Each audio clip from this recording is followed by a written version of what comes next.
Hey everybody, another GMG review. Today we're taking a look at Battletech Gothic, the new Continuum game box, which is coming soon from Catalyst Game Labs and was kindly sent as a complimentary review copy. Today we're in 3 parts looking at both the box, the universe primer, the rulebook, and then finally the miniatures. I guess that's in 4 parts then. We did like an overview one of the box, and I guess there's 3 more parts after that. I'm bad at math. This one is going to be talking about the universe. So what is Battletech Gothic? A Continuum game. It is an alternate universe game in the Battletech setting, where at some point technologies, changes in like the history cause the universe to diverge, and we get a different outcome, and some of the major events are radically different. So think of this as like the Rick and Morty exploration of different versions of Battletech. Battletech itself, of course, if you don't know what that is, 40-year-old classic miniature game, currently in the hands of Catalyst Game Labs, and yeah, breaking new ground with a game in a box. So go back and watch the box breakdown review if you want to get an overview of that. But we're gonna take a look at the universe primer today and what's going on inside the Battletech universe in Gothic. So this game is set in 3015. It's set after the fall of the Star League and in what they call an age of endless war. So 2781 to the present. Major event differences, and spoiler alert for those that want to wait, I guess, to read this for themselves. But basically you have the main plot beats of Battletech, if you're familiar with Battletech. There is a sort of like a shadowy prehistory. At some time, the universe expands out into a diaspora, into the galaxy, colonize all these different worlds. There's a periphery, there's a Terran hegemony back home, and this sort of like noble house called Cameron rises to lead the Terran hegemony. There's another house called Mech, where they are sort of the allies of Cameron at the time. They become bestest of best buddies, and of course, as in all of these sort of like political tragedies, that all breaks down and falls apart. But the major sort of like breaking off point between this universe and the classic Battletech universe is the development of something called grafting, and that is a flesh and technology. It's fusion, sort of science that gets developed in the periphery, where there's sort of like a lawless cadre of pirates and different leaders, sort of on the edge of like lawful space away from the Terran hegemony. And in response, the Terran hegemony develops Battletechs, which are these big bipedal walking war machines from which Battletech gets its name. They found a protection force led by a guy named Kerensky, and the Star League is formed. And the Great Age of Enlightenment, basically, with the Cameron Dynasty, and the Star League Knights, the Peacekeeper Corps, led by Kerensky, keeping everything sort of like peaceful. House Mech betrays the House Cameron and assassinates their leader. The Knights of the Peacekeeper Force, led by Kerensky, go on a giant revenge mission for about 5 years and wipe all of them out. They completely destroy House Mech and plead with the other great houses, basically, to reform the Star League. But that doesn't happen. From 2781, a broken-hearted Alexander Kerensky tries to beg the Terran hegemony to come back together. It won't, and all of the great houses start fighting each other and just basically descend into an endless war where they keep using the illegal technology of grafting. All of them are now using it and fighting with battle mechs to basically all be supreme. Every main faction in the Battletech universe will have sort of its dark analogs. So the realm of the Blood Dragon, the Draconic Imperium, they're the sort of like mustache-twirling villains. They are the Guerrilla dynasty in the sort of like terms of like regular Battletech. And they love using grafting, let me tell you. They're big on making their own little dudes. Now, what's really neat is that the grafting bad guys, and I do hope they make miniatures for these eventually, they all have their own names based upon what faction they come from. So, for instance, if you are, actually, sorry, it's not even in here, it's in the rulebook. If you are from a different house, you might have a different name for the various types. And there's a generic type, And then there's the type that, you know, your faction calls them. So, for instance, the Draconic Imperium, they call abominations yokai. The Frayed, which is the pilots that are, so you can see these guys right here, the pilots that are also like sort of like made with this evil technology are called Yurei. And then gnats are called Tengu, werebeasts are called Kitsune, devils are called Oni, crickets are called Tanuki, rampages are called Sushigumo, tyrants are called Basan, colossus are Kubikajiri, and then troll kings are Naperabos, and stone giants are Kaijus, and the ravagers are Daidarabachi. But if you're in the Shining Kingdoms, that might be called a Tarask. A stone giant's called a Titan. A troll king's called a Bugbear. And that means that they also might look different and have different ways of being. So while there are sort of like the generic style ones, which you can see pictures of and are also outlined in this book, there's going to be a different type for each of the different great houses because they're going to make their own. The Shining Kingdom of Avian, which is House Davian. Oh, and you can see here some of the little details. So like all the different names are here too. So like the commander-in-chief is the Emperor. The general of the army is the Gunji no Kanrei. Like they give you all the names that they call stuff here. A mech warrior is called Buso Senshi. So House Davian is of course the realm of the blazing light, the Shining Kingdoms of Avalon, and the Federated Sun. So you have this like almost like Arthurian sort of like thing. So you have the High King and Queen of Avalon as the commander-in-chief. The Marshal of the Army is the general of the army. Field marshals, major generals, brigadiers, and then like a mech warrior pilot is a knight. So these almost like a feudal style of governance. The realm of the celestial thrones, the golden unity, and this is the whatchamacallit, the Capellans, who are, you know, the Jade Falcons. They've got all kinds of grafting too. You can see they made snake people. And there's an evil corruption. So in 2451, a rebel general abducted Chancellor Duncan Lau, attempted to stage a coup. During this captivity, the Chancellor was forcibly infused with top secret strength augmenting grafts as an attempt to expose the Confederation's own research into the very abomination creating biotech banned in the vaunted Ares conventions. In the process, Duncan Lau became the first realm lord to be frayed. So you can see that like a bunch of their like house is now all grafted together. And they become literal dragons. So I like that Lau gets this like, almost like corruption based on the abomination technology. And yeah, so Commander-in-Chief's a Chancellor, and then you get the Marshal Generals, and your mech warriors are called Champions. The realm of the Endless Dynasty, the collective of the Violet Crux. This is the Freewields. So the Free League, the collective is vacillated between ideals of a egalitarian democracy, and I like that they have the riddling sort of like Sphinx here, and iron-fisted military fascism, because they just go back and forth because they're the Free Leagues. And yeah, and like they have a lot of like once again like intrigue and stuff inside because they keep changing their different whatchamacallits, their different like collectivized idea of what their leadership should be. We have the Realm of Blood and Steel, the Ironclad Alliance. So this is the Lyran Commonwealth. And as such, of course, they are high into technology and mech warriors. They eschew the abominations. And the Steiners are very much, you know, like a family of like military might. The Ironclad Alliance is ruled and administered largely through a modern feudal political structure, with the Grand Archon at the top. A legislative advisory board known as the Estates General provides representation from the Alliance's member systems. And the Supreme Court provides the ultimate arbitration in realm-wide legal questions, but their ability to reign in innocent Archon's excesses are limited. Simply put, whatever the Archon says goes. So, you know, a mailed fist, if you will. And the Grand Archon, of course, being in charge. Mech warriors being called Mech Kriegers and pilots. And it's like a point of pride to have, of course, your families be mech warriors. And then Terra Noir, the UniStar Ascendancy. So this is kind of the Comstar of this universe. And they were founded by the Ministry of Terra Noir. So it's Blake, right, basically putting together what they can of what's left of the Terran hegemony. And it's easy to mistake the UniStar Ascendancy for a mere continuation of the fallen Terran hegemony and the Terran alliance that preceded it. But in all the ways that matter, they are very different entities that happen to share similar roots in history. In fact, the Ascendancy is well known as we know it could not have existed with the utter destruction of the hegemony, and its evolution since has only proven that the ideals and power from which they forged the Great Star League died in the fires of the Ameris betrayal. The hegemony did not survive its rise and fall. Like a phoenix from the ashes, it perished, and its place grew the dark new order known as the Terra Noire. So unfortunately, much like the Terran Alliance had proceeded, the Terran hegemony's complacency, greed, and overreach caused its downfall. And after centuries of trying to squeeze the periphery states from the Great Realms for more of their wealth and autonomy while hoarding the Alliance's share of their resources and technological gains, tensions between the League and hit their breaking point in the periphery. The Americans took them down.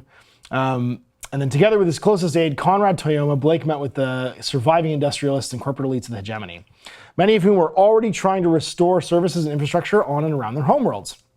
Through backroom deals and coordination within other agencies left operating after Ameris' downfall, Blake and Toyama formed a semblance of civilization amid the wreckage of history.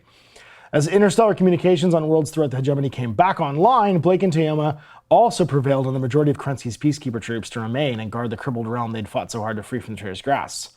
Although Kerensky and many of their followers saw merit in this plan to flee the inner sphere, Toyama convinced Kerensky's deputy, General Aaron de Chevalier, to stay behind, who in turn persuaded more than half the Star League's best and brightest warriors to also remain in the human sphere. So basically, not everyone leaves with Kerensky in this universe. Within less than 3 years, Blake, Toyama, and de Chevalier managed to pull the worlds of the broken Terran hegemony together under a new identity, the United Assembly of Stars. And this alliance of conglomerates, power brokers, and minor agencies that ran the assembly were awkward, ungainly at first, lacking coherent direction even through their own immediate survival. Even with Blake and Toyama in nominal command of the newborn realm, its people were shell-shocked by the events of the last few decades, basically Cameron being destroyed and Maris taking over that area and then being in turn destroyed again by Kerensky. But de Chevalier's forces frequently carried the day against those who dared venture into assembly space, and as news of their victory spread, so too did the sense of hope in the future. The endless war had barely started when Jerome Blake died in 2819, but by then the United Assembly of Stars had struggled so hard to build itself and had already transformed itself into the UniStar Ascendancy. Led by neither hereditary rulers nor aimless attempts at open democracy, the Ascendancy was an alliance of carefully interwoven conglomerates tasked with ensuring the safety, well-being, strength, and productivity of the worlds once claimed by the Terran hegemony. Its military arm, initially known as the Paladins of Terra and the Ascendancy Guard, boasted the human sphere's most advanced battle mechs, aerospace, fighters, dropships, and warships, all crewed by soldiers hardened by the fighting against the traitor Ameris. And under de Chevalier's successor, Paladin General Elizabeth Hazen, the Ascendant Guard has also grown more fanatical towards the duty of protecting their new home, driven by the hatred towards the Great Realms that she saw as complicit in the hegemony's demise. So soon after Blake's death, the UniStar Ascendancy developed the spiritual core it had to this day. Long seen as many as a deeply religious man, despite never endorsing any distinct faith or church, Toyama deemed Blake a prophet and a saint for all his works on behalf of Terra and its people. In Blake's name, he dedicated many memorials and aid centers, other great projects throughout the Ascendancy. He also oversaw the mass release and marketing of what he called the Word of Blake, a collective of philosophical, political, and human interest essays allegedly written by his predecessor in the years before. Although his public speeches largely focused on the business of the day, Toyama often interjected Blake's wisdom to support his positions, and so cultivated many self-styled accolades while doing the same. By the time of Toyama's death, the USA was enjoying an economic boom its worlds had not seen since before the fall of the Star League. Even the Ascendant Guard found its hands full protecting the borders against incursions. Although plans from Blake's time proposed reconnecting its hyperpulse communications network to its neighbors in a spirit of peace and diplomatic cooperation, the Realm Lords insisted on testing their sovereignty, and it led to those plans being scrapped. So basically what happens is that the Word of Blake turns into a cult. Not until nearly 50 years after Toyama's passing was it discovered that Toyama himself was the primary author of the Word of Blake, because he wrote it himself. So it's a real, like, L. Ron Hubbard sort of moment. And so it was that the Word of Blake gradually yielded before the subtle reformation to become the Word of Toyama. Over the years, this led to the creation of the Ministry of Terra Noire, which in turn eclipsed and absorbed the Blake Institute itself. As the Ascendancy's founder, Jerome Blake, would never be forgotten, but the Word of Toyama now inspires the people of the realm. So UniStar Ascendancy is unique in that it's not ruled by a generational nobility. Instead, its political system is built around a tightly interconnected network of corporate agencies and bureaucratic, all wedded to the Word of Toyama faith and its Ministry of Terra Noire. So you've got like a corporate conglomerate, you know, an AT&T run by Scientology. Also with the best technology. So, you know, it's the Word of Blake without the apocalyptic endgame of taking down the galactic radio. And then we got the Marauder states. Their names and numbers are legion. Their threat to civilization is palpable. These are the rebels, pirates, and mutants, corruption incarnate in a deteriorating universe. So it's all the evil periphery guys, weird monsters, mutants. And you can see here, they're all like grafted, like troglodytes and weirdos. And these Breaker Realms are all basically a chaotic and crumbling mix of pirates, outlaws, and would-be warlords. Now, I really like this from a background point of view. They don't define who these guys are. On the map, there is a number of like weird names that you could use as inspiration, but you could very easily make your own. The new Olympian Conclave is an autonomous power that was near the heart of the Violet Crux. And there's like examples, these kind of tossed out name-wise. But without any background, so you could just make your own. You got privateers, which is the mercenaries. So in this universe, mercenaries are pirates. And we get some thrown in sort of like names here as well. And of course, there's going to be some famous privateers. If there's not a, I was about to sing a very, very Canadian sea shanty there for a second. Barrett's Privateers, but I'm not going to.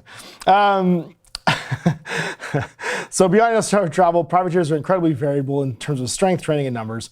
While all privateers are presumed to be of military or paramilitary origins, can be expected to have some competency with the use of modern weaponry. This is not a guarantee.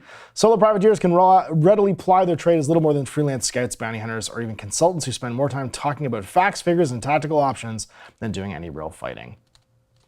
And we get some background on battle mechs and mech warriors, talking about the flayed, these grafted ones. And then the abominations. At the core of all abominations are the modified xenogenetic infusions, commonly referred to as grafting. A twisted masterpiece of bioscience, grafting employs a series of adaptive omnivorous parasites, AOPs, omnimorphic parasites, to infuse traits and features from multiple life forms into a single organism. Regardless of biological incompatibilities. Basically, they made a Ninja Turtle ooze, and they use it on alien species, and then they stick guns on them. That's your short story long. They make different types of combat ones. They make ones used for like domestic use too, for like cultivating land. So all kinds of these abominations get made, and not all of them are used in military application. They don't work very well on their own though, and there's sometimes handlers. When we talk about the rule book a little bit, we'll talk about handlers. Abomination handlers basically are like trained operatives who will control them and herd them, and they'll usually ride inside a battle mech with another mech warrior. As long as on the table, that pack, up to 3 packs, can be better at fighting. But they can die.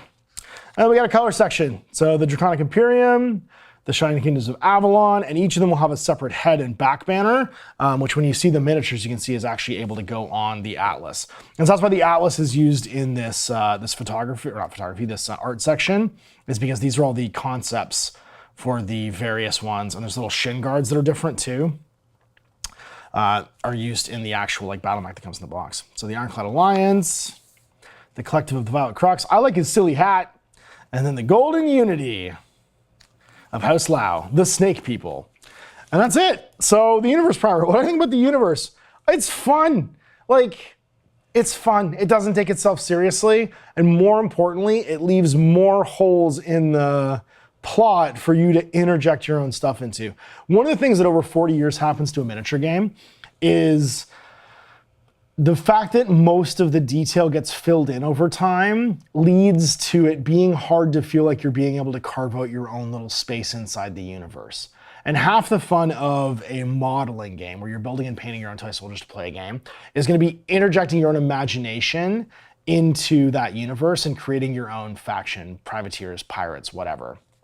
A grand reset like this, where you're just giving the broad strokes of like who the big great realms are, who the protagonist players are, and then information about like their structure. So like, what are the titles of their combat units? How do their leadership call themselves? What kind of like, governmental system do they have?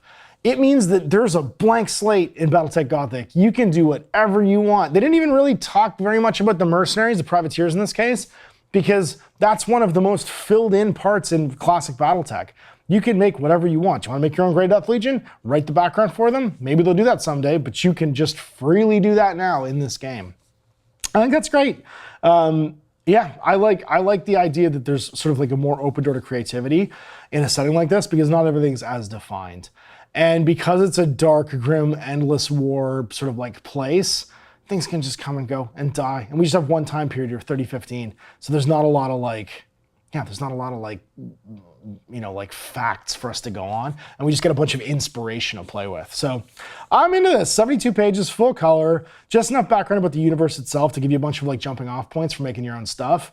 And even if you're like a diehard Battletech guy, this is just a new place to play, right? It's a Rick and Morty episode. It's like it's Cronenberg Battletech. So give it a go. I'm excited to paint up some guys, and I will probably make mine privateers, I'll be honest with you. I'm probably not gonna make, maybe I'll do a great house. I don't know, tell me in the comments. Should I do a great house? Which of the ones in here would you like to see me paint? Because I can paint any of these.